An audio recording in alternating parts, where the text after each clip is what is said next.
Interested in super cool Japanese stuff? Check out MyAnimeList by clicking the link down below in the description. The first episode of Seraph of the End was pretty traumatic, although we did get a really good sense for who Yu is. He's just this hard-headed kid. He's 12 years old in the first episode. Kid that's willing to stand up for what he believes in, even if that means dying. So when him and Mika and the rest of their family, or kids from the orphanage who he now considers his family, attempted their escape from this vampire city, they got obliterated. Like they got destroyed in a matter of seconds. It was crazy. This head vampire guy just he just murked all of them so hard. It was really hard to watch, actually.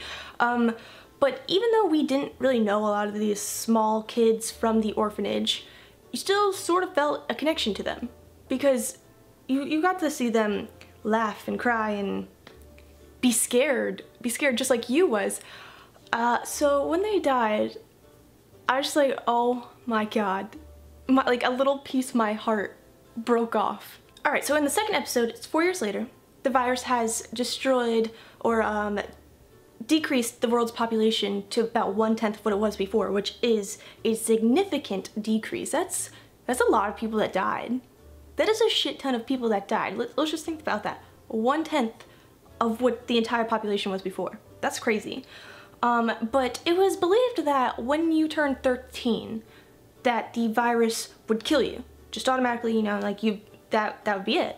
But it seems that that's not true, because Yu is now 16, fully up and running and doing whatever in school. His teacher is obviously older than him, so he clearly didn't die, and there's children all around him, or teenagers, because they're not really kids anymore.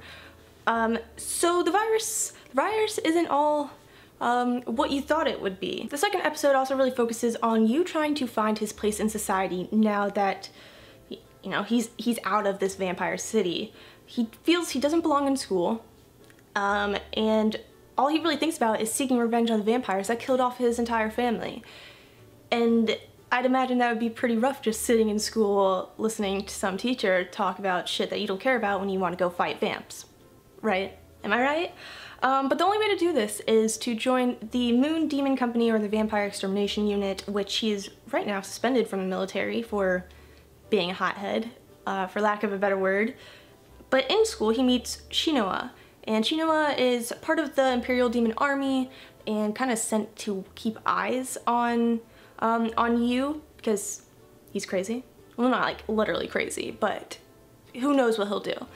So she's kind of looking over him, but she's more than just that. She kind of adds a little bit of comic relief to the otherwise serious nature of the show. When the vampire breaks loose in the city and Yu goes to his locker for his katana and his gun, all I could think about was, how has no one noticed this kid has a giant sword and a gun in his locker?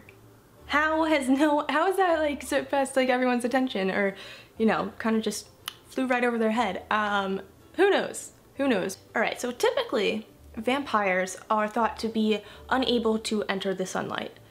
And that is clearly not the case with these vampires, because one escaped during midday, during the school day, and went around attacking people. So that's one, I guess, way that they're different in how humans are going to have to adapt and learn how to face or conquer that.